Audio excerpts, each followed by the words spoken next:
No Luka Doncic on Monday. We're not sure when he's going to play again, but we'll tell you why the Lakers might be as well equipped as they've ever been to get by without him. That's next.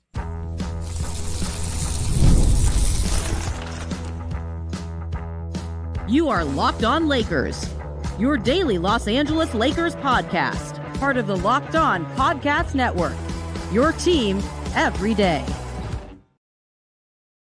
Thanks to everybody for making Locked On Lakers your first listen of every day, whether you're a Spotify guy, maybe you get the podcast through Apple iTunes, maybe you're one of the 37,000 plus subscribers who tune in on YouTube, the Locked On Lakers YouTube channel. No matter how you do it, you are part of making the Locked On Podcast Network, the number one sports podcast network in this or any other known universe. I'm Brian Kamenetsky. With Andy Kamenetsky, we have spent nearly the last 2 decades covering the Lakers for ESPN, for The Athletic, for the LA Times. And this is always a tricky time of year, Andy, as you get towards the All-Star break. It is the games. People can see a bit of a break coming. No, literally and figuratively. And sometimes these games can get a little bit wonky. The Lakers will be shorthanded in Monday's game against Oklahoma City. No Luka Doncic for sure. We'll tell you who else will and won't be playing in that game. I do need to tell you first, though, that today's episode is brought to you by FanDuel. The winter games are on. There's no better way to follow them than with a bet on FanDuel. FanDuel, play your game. So, Luka, on the one hand, he's not going to play on Monday night against the Thunder.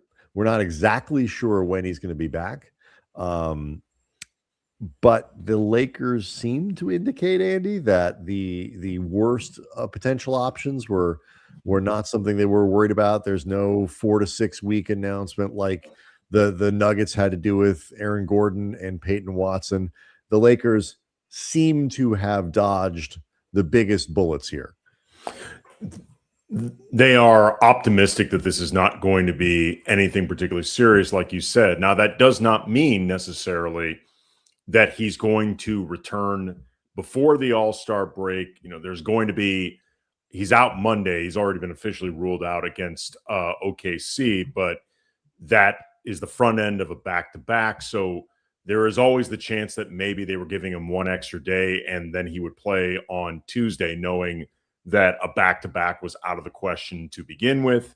They may be saving him from these first 2 games, but then they would play him on Thursday, I believe, against Dallas. Correct. Or they might want to give Luka the most time off possible, which means not just holding him out of these 3 games for maintenance purposes. It also means creating the plausible deniability to keep him out of the All-Star game. So if you want to give Luka that maximum break that includes any league pressure towards suiting up for the All-Star game, you sometimes have to bite the bullet with actual games. Thankfully for the Lakers, the Thunder are going to be without SGA and without AJ Mitchell. Jalen Williams is actually off the injury report for the Thunder. They haven't even been like even dropping any hints about his health. He's just out with a I believe it was a hamstring or a groin or something. And all of a sudden, well, as JJ said, the data supports when there's an opportunity to return against the Lakers. Yes. Most players take that opportunity, but Dallas healing waters of Lake Minnetonka. Exactly. But more family friendly. It's a safe for work version of cleansing yourself in the waters of Lake Minnetonka. The Purple Rain fans out there will know what we're talking about. Shout out to Apollonia. But I mentioned, and we'll get to this in a second, but to your point, why the Lakers, let me just say this off the top. It's not good that Luka Doncic is out. They are not better with Luka Doncic out. They are not going to find, a better way of playing or do all these things it's best, the ball. Stop. The question is whether or not you can get through in a very competitive Western Conference what might be a week without him, where you're going to play 3 games and all these other things. And we'll get to why the Lakers maybe best set to do that. But like to your point, I think because the All-Star break is coming, which is a natural, like, and let's just assume even if Luka plays, he goes out, he starts, he plays for 4 minutes and sits down. It is a natural spot where you just get a week off, basically. And so it could not come at a better time for the Lakers, given what's going on here. But they are not, I mean, look around the league. Look what happened to Austin Reeves when it was perceived that he came back perhaps a little too quickly from that calf injury, and then it was gone for 19 games. They are going to be, or should be, especially with the All-Star game coming up, incredibly conservative with Luka, in my opinion. Yeah, I think they will be. And if you're going to do this beyond just the long-term implications for Luka or long-term for this season and trying to have the best version of him in, available for the playoffs as healthy as he can be, this the stretch of 3 games before the All-Star break is about as realistically good as you could be in the West insofar as having to play shorthanded. As we mentioned, the Thunder are going to be missing both SGA and AJ Mitchell, which doesn't make them a pushover, but it makes them more beatable if you are shorthanded. Well, yeah, you take the MVP away. Right. You take the MVP away and you take a key scorer and rotation player, maybe one of the leading 6 man of the year candidates. That's going to affect the Thunder. Thursday, they play the Mavericks. The Mavericks they're like a skeleton version of a skeleton version of a skeleton team. Like, not sure what the Mavericks are. Right, exactly. Like the Mavericks are in full-on tank mode. They might start taking lessons from a team like Utah that on Saturday played a bunch of their good players, started to control the game, started looking just flat. Them. Yeah, they just pulled them out. That way, Ace Bailey could get more reps. Very important for the future. That Ace Bailey is. No, look, I mean, it's Utah. Well, not to get too sidetracked here, but Utah. These things are actually important for competitive balance down the stretch. Like, you start counting how many games you're playing, because about 2/3 of the league is still playing basketball, and about 1/3 of the league is tanking. Honestly, as aggressively as I think I've seen this happen in February. Like, we're not even at the All-Star break yet, and Utah, they started Yusuf Nurkic and then didn't play him in the second half, I believe. And what you're referring to, Andy, is the new Jaren Jackson Jr., Lauri Markkanen front court, which was up in this game. They had to put a stop to that real quick and sat him down. Washington is doing all kinds of strange things. Like, it's crazy out there. And so, we'll see. The good news for the Lakers is DeAndre Ayton, who did not play over the weekend, he's off the injury report, so he's going to play. So that was a late scratch that was unexpected. He should be back in the lineup. Obviously, having more size, a variety of center play available to you against a team like the Thunder is a really handy thing to have around. So the Lakers will have all 3 of their centers available, presumably. And now that Maxi Kleber is playing well, something I think we'll touch on during this episode, the Lakers really do have a lot of choices and a lot of different ways that they can match up. Adu Thero is been assigned to play and practice with South Bay, which is good news because it means he is starting to get to a place where he can do 5-on-5 and contact and all these other things. And at some point, either we'll be back with the big club or just as good, getting a lot of run in with South Bay. So the Lakers slowly, Andy, starting to get a little healthier. And that gets to why I think the Lakers might be reasonably well suited to kind of get through these games, because not only are they getting guys back, Austin Reeves has looked pretty good and should be seeing that minutes restriction start to creep up in terms of the amount of time he can play. The addition of Luke Kennard, and the Lakers filled out that 15th roster spot by signing Kobe Bufkin, who had been destroying the G League, to a contract that essentially is a 1-and-1, finishes this year, an option for the team for next year.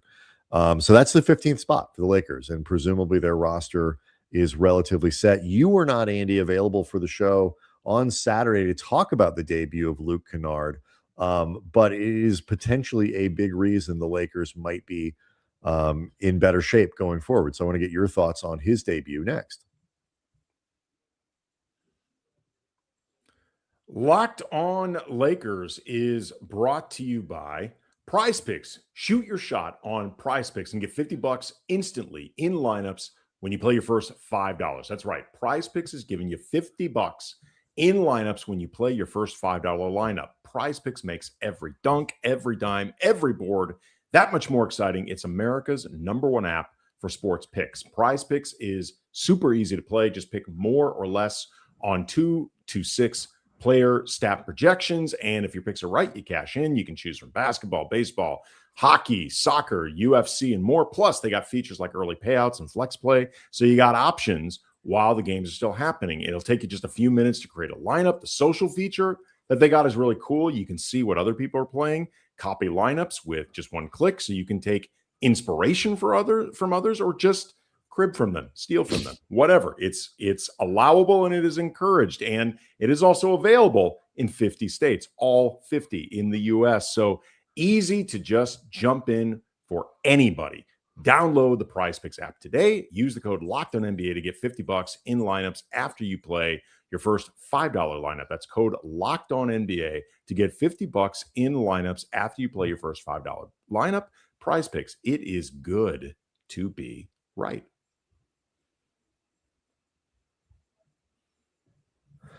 Okay, so the Lakers added Luke Kennard to the lineup on Saturday. Had a nice game. One of 6 Lakers who reached double figures. He hit a couple big threes, including his first shot as a Laker.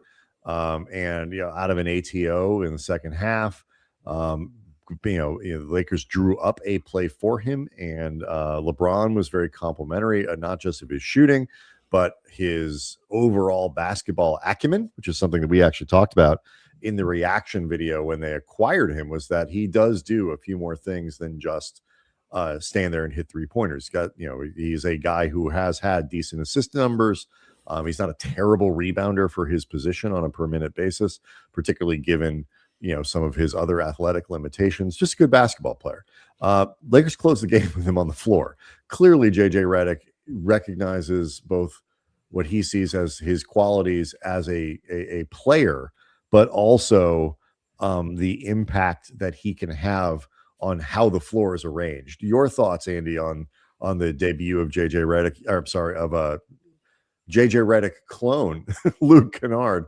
You were in the building, so you got to see it live. Yeah, Kennard put the K in closer that night. It was really exciting to see him close in his first game as a Laker.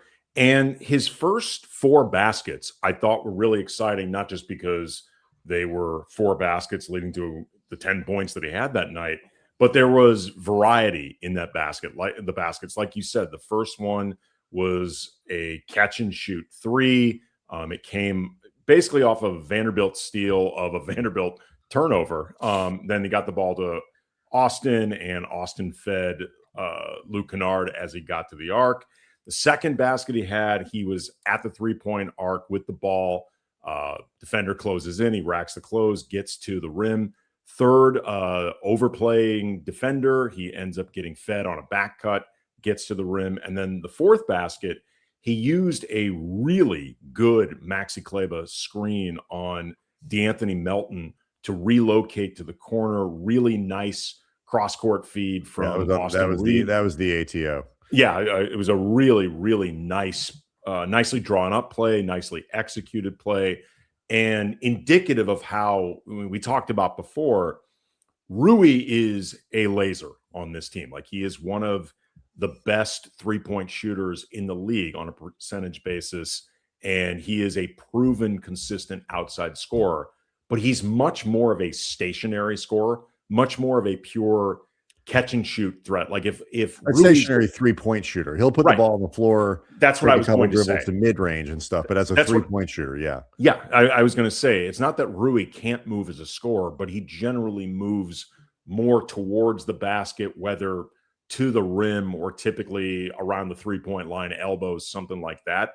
He doesn't move off screens. He doesn't necessarily move a lot to get his 3-point shot. Luke Kennard is somebody you really, automatically have to mark. Like we saw in this game, defenders are really, really ingrained and afraid you do not leave Luke Yeah, Kennard there were a couple. Austin got to the rim a couple times when it was just clear that help was either slow or not coming because, again, like you say, whereas Jared Vanderbilt's in the corner, Jake LaRavia's in the corner, basically anybody else is in the corner, even decent shooters, that help will come because, we saw Quentin Post get chewed out by Steve Kerr for biting on a Jared Vanderbilt pump fake in the corner. Like, not only are you not that does deserve a lecture. It absolutely it really does. It does. You earned a talking to, Quentin Post. Two things about that play were wrong. First of all, closing hard on Vanderbilt in the corner to begin with is not something you want to do. Second of all, you don't get in the way of the shot, man. Like, this is what we want. And so Vando puts the ball on the floor and gets an easy bucket. Like, teams are trained to run away from Marcus Smart in the corner. That messes with your spacing. And sometimes it means open threes, but most of the time it means the opponent is getting the kind of shot from you, the Lakers, that they want. Kennard changes that spacing significantly. Yeah, and just his ability to run off screens, to play as that type of player, it adds a dimension beyond just his pure gravity. And that pure gravity by itself is really valuable. I mean, Luke Kennard is an elite shooter, but his ability to be used as a movement 3-point shooter, combined with the fact that, while he's not a break you off the dribble type of player, he is confident putting the ball on the floor and doing something with it. Like, it adds just another dimension to this team offensively that they can use. It is a team that, in a lot of ways, both sides of the ball, the best version of them is dictated by their offense. So they need the most offensive weapons possible. And Luke Kennard is going to help with that. It was interesting too. Like the good play of Kennard was also a really good prism for seeing how much more effective Maxi Kleber has been over the last couple games, because two of Kennard's buckets were created. I'm sorry, one for Kennard, one for Rui in the corner, both created by really effective screens from Kleber. Screening away from the ball, so the help defender that was supposed to close couldn't get there. I realize he's not much of, he's not shooting the three at all anymore. Anyway, he's taking them. He's generally not making them. He is not scoring a ton. But when Maxi Kleber, he doesn't take them enthusiastically. Those threes, no. You can feel Maxi Kleber as unenthusiastic about taking it as generally you are watching him take that. Like, nobody is pleased with the end result. It's like we all know this is something that needs to happen. Right. None of us, let's just do this and move on and let us not speak of it again. But like when you get screened by Maxi, you are screened. Like like he is a very effective screen setter. He had a couple really nice defensive plays. He moves the ball reasonably. Kleber being, not quite what he was in his best moments in Dallas, but certainly better than he has been in a lot of his moments with the Lakers, really does change the dynamic of what JJ Redick has available to him, because we've seen him. And you see why in those moments. It sounds cliche, but like, the guy is both very predictable, doesn't make a lot of mistakes, which coaches love, but also too, like, he does make like legit winning basketball plays. Those screens to seal off help to make an open three, that is a winning basketball play. Like that kind of stuff has to happen around the floor. And so you can see why whenever he's even seeming like he's healthy, JJ rushes to put him on the floor because the results are good. He had the highest plus minus on the team in the last 2 games. Yeah, we'll see what happens when DeAndre is back with Jackson Hayes. The last couple of games where Maxi's played well has also coincided with either DeAndre being out with a sore knee or Jackson Hayes being suspended for shoving a mascot, which Jackson, by the way, stupidity. He addressed after the Golden State game, and the explanation was basically as he was stretching out and getting ready, Gee Whiz, the mascot for the Washington Wizards, accidentally, while he was running past the Lakers bench with an oversized banner flag, part of the pregame celebration, he stepped on Jackson's foot. As Jackson said, he might have lost his head there. Probably a better way to handle it. I love the idea of might have, as if it's in question. The jury's still out. The jury's still out as to whether or not Jackson overreacted. Only time and distance and introspection is really going to lead us to know whether or not there was a better way to handle it. For sure.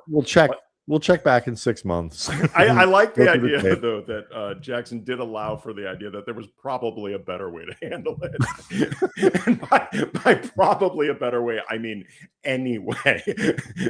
I guess he could have hit him with a chair. Yeah, I mean, any way that any way that was not more violent towards Gee Whiz would have been a better way of handling it. Good suggestion from Kwabe, and said, I'm not even going to try. 661 on the chat. Jackson Hayes should bring Gee Whiz to his dunk contest to show it was all in good fun. That's not a good. I made that suggestion. I made that suggestion on the last couple shows. This is my suggestion. You should join the chat. You should join the chat, and then we will put your comment in the show too, Andy. Well, I'm glad that Kwabe or Kwaben, however his name is pronounced or her name is pronounced, that he or she agrees with my suggestion. Maybe I put it out there in the universe. I've not heard you say that, but I do. It's a very novel suggestion from our listener, and I have both. I've not only said it on this show, I've tweeted it on a Twitter account that we share. Yeah, proving that you don't pay. I don't read yours. No, you don't pay any attention to anything going on. If I didn't tweet it, it didn't happen. Lakers have rounded out their roster in somewhat controversial fashion, at least judging by the reaction from Lakers fans. It is an interesting debate and kind of a referendum on how you feel Lakers management is handling things, which we will get into next. Locked on Lakers is brought to you by FanDuel. The winter games are officially here. There was some going on after the big game. And if you are anything like us, you are locking in for the events that you only get to see on the biggest stage every 4 years. And that's why following the winter games on FanDuel, it makes perfect sense, from medal counts to individual events to finding your angle on the sports that you care about most. FanDuel skeleton, baby. Oh, I'm getting there. FanDuel gives you more ways to stay connected to the action. Like suddenly, curling matches will contain real intensity, even if you don't really quite understand how curling works. When didn't they? Even the most niche of niche sports, ski joring. I see you and your weirdo horses pulling weirdo skiers across the snow. Let's not forget about my ski ballet hive. These become must-watch events when you are fully locked into the competition. And FanDuel keeps the entire Olympic experience engaging from start to finish. The winter games are on, and there is no better way to follow them than FanDuel. FanDuel, play your game. Did they really bring ski joring back? It's like a medal event this year? Yes, it is. Well, let's say you are somebody who's looking for a commentator who knows exactly what that is. You need Indeed, Andy. Or your team is your country is short one ski jorer. you need to get someone fast. Got a stack of resumes for people. Yeah, exactly. But I need to know who's good here and who's not. I can't be sorting through this. The competition has already started. Yeah, you got to interview the skier and the horse. It's about finding the right person with the right background who can actually help your business or Olympic team move forward. And if you want candidates who match what you're looking for, like they have to have a horse. Indeed, sponsored jobs is the move, because instead of hoping the right person gallops across your post, Indeed helps you match with quality candidates by boosting your job listing to people who fit your specific criteria, like skills, certifications, and locations, all of which are highly relevant in this example that we are using here, this hypothetical. So if I were hiring, I wouldn't want just somebody who can help. I want somebody with real experience who can jump or gallop right in. And that's what I like about Indeed. You can get specific and target exactly what you need. And here's the stat that says it all. In the minute I've been talking to you, companies like yours have made 27 hires on Indeed, according to Indeed data worldwide. So if you're hiring, spend less time searching and more time interviewing candidates who check all your boxes with Indeed sponsored jobs. Listeners to this show get a $75 sponsored job credit to help you get the premium status it deserves on Indeed.com/podcast. That's Indeed.com/podcast. Terms and conditions apply. Hiring, do it the right way with Indeed.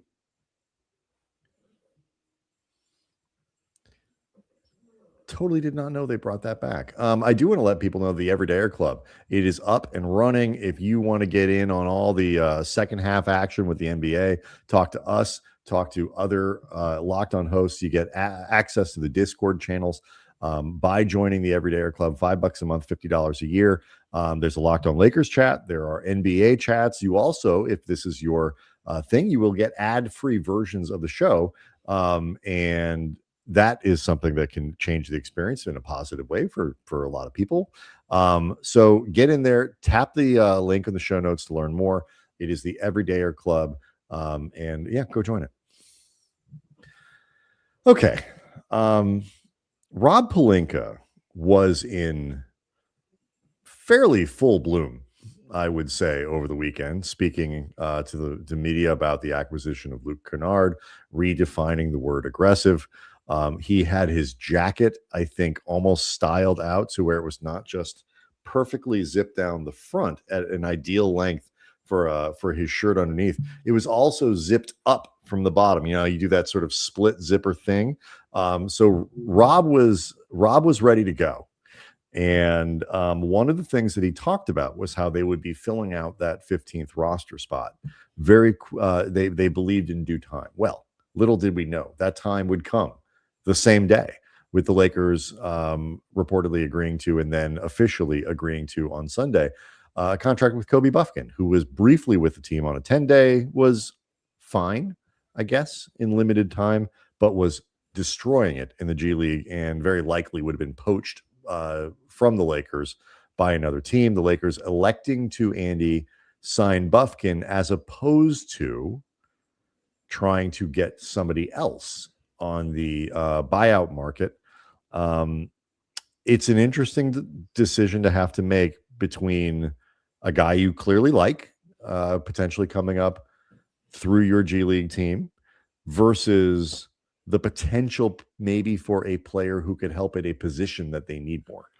Yeah, it's interesting. First of all, for those unaware of Kobe Bufkin's G League stats, to Brian's point, he really is crushing it. Almost 28 points a game on 52, 43, 88 splits, roughly. So very, very good inside, outside free throw line scoring, averaging around 4 rebounds, a little under 5 assists, about 1.5 steals, and a block per game, which is impressive for a 6'4" guard. Particularly defensively, there were some things that I liked that he did during his brief stay with the Lakers, just in terms of activity and disruption. I actually thought he was more impressive there and as a rebounder than he was as a scorer.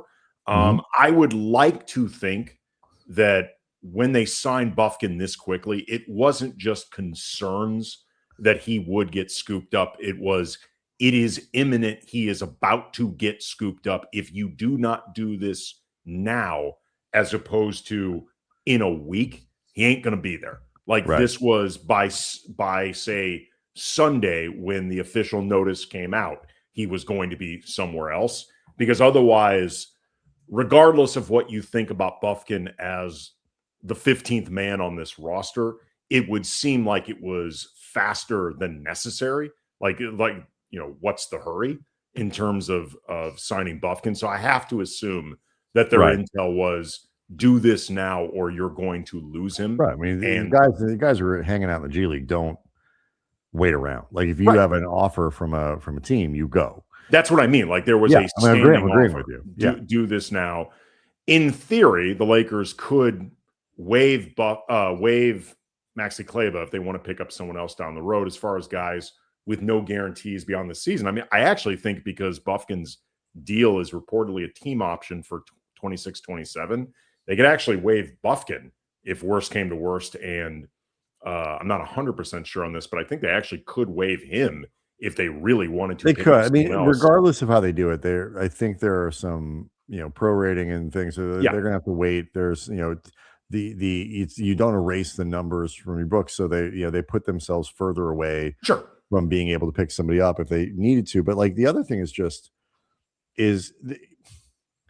I will say I am not a big buyout market guy.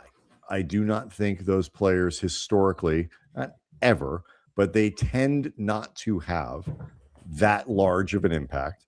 The buyout market, no doubt, is changing. There are better players who pop up on it now as teams try to avoid the tax, as players like a Chris Middleton and stuff like that just are kind of remnants of the older contract structures, older CBA.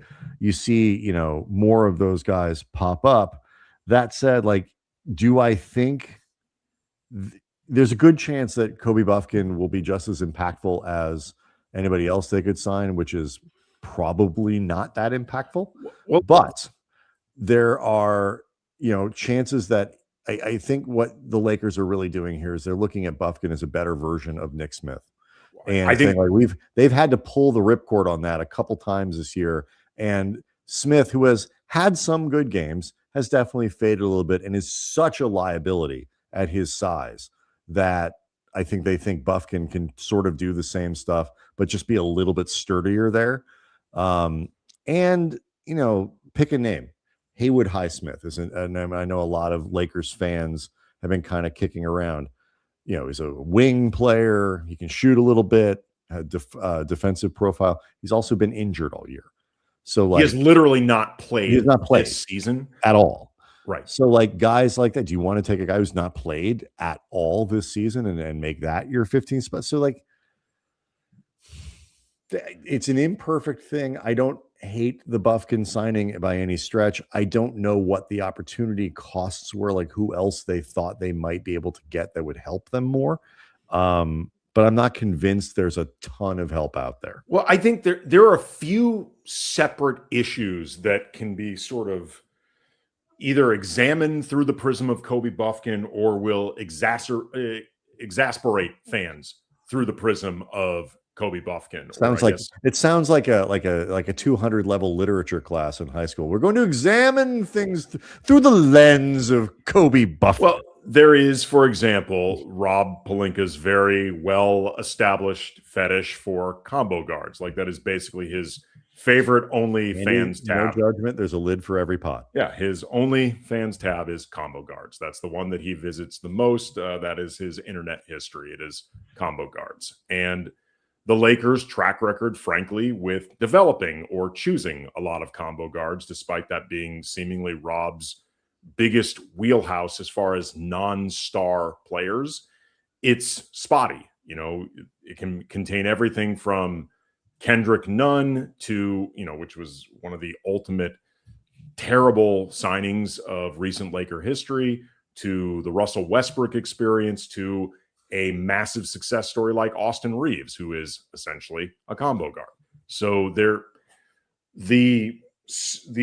guess the span of success and failure can run wide. I think it's gone more towards failure. And then there's also just the idea that Rob doesn't seem to value other positions enough, something you and I have said before.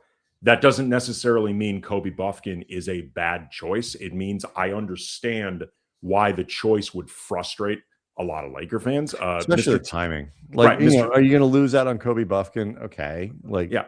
Mr. TD 331 pointing out that both Malik Monk and Jordan Goodwin were successful combo-ish type guards, maybe a little bit less with Goodwin. He's more of a defensive guy than an offensive, but regardless, like those are some success stories as well. So again, the success versus failure can be all over the Not map. buyout guys, though. It's worth noting. Sure, but just in terms of identification, in terms of identifying that sort of player, because again, it's one that Rob Pelinka focuses on a lot. And so again, I understand why it can frustrate Laker fans, even if in some respects it may not be specific to Kobe Bufkin. I do think, though, as far as the Lakers and the buyout market in general, the actual wings that are going to be available or seen as potentially available, Highsmith, maybe Matisse Thybulle, like there are a lot of injury concerns with those guys. I also wonder how attractive the Lakers are actually going to be as a buyout destination in the first place, because those guys need minutes. Like they want an opportunity to play because they're playing for the next contract. Like I know a lot of Laker fans have been interested in, ironically enough, combo guard Cam Thomas. And I had an exchange online with Lakers Lounge host, former Locked On Lakers host Anthony Irwin, about Cam Thomas. And this was before it was reported that he was going to sign with the Bucks. But we knew that the Lakers were taking Bufkin. I'm like, if I'm Cam Thomas, the Lakers aren't even on my list because he made a bet on himself with the Nets signing the qualifying offer. That bet has thus far gone sideways. He needs an opportunity to produce. Mm-hmm. He is not guaranteed to get that with the Lakers. Like the Lakers, roughly 1 through 8 or so in the rotation is fairly well established. And I don't know if there's anybody on the buyout market that would necessarily eat a ton into any of those minutes. Right. Not without injury. That doesn't make it the Lakers attractive to a lot of these guys. And specifically, like, I didn't think there was a chance in hell Cam Thomas would even put the Lakers on his list. It's not a good fit. It's not that the Lakers couldn't use the scoring of the bench, or like the skill set. Like there is a reasonable fit there, but it's just not. It's not something, if you're him, you want to take that chance on. They also could use they could use a young guy like Kobe Bufkin too. Like I will say that Cam Thomas is 24. He's plenty. No, but I mean just in terms of Bufkin in general. Right. He's very young. The Lakers need some access to young players that can hopefully play. And it's also worth noting Cam Thomas is a terrible defender. So they play back-to-back Lakers, but as the week goes on, we'll have a lot of time to sort of unpack some other interesting things that Rob Pelinka talked about, including how the front office might start to evolve in the Mark Walter era. So lots of that to look at. Locked On Lakers on YouTube is where you can hang out with over 37,000 subscribers. See you everyone after the game.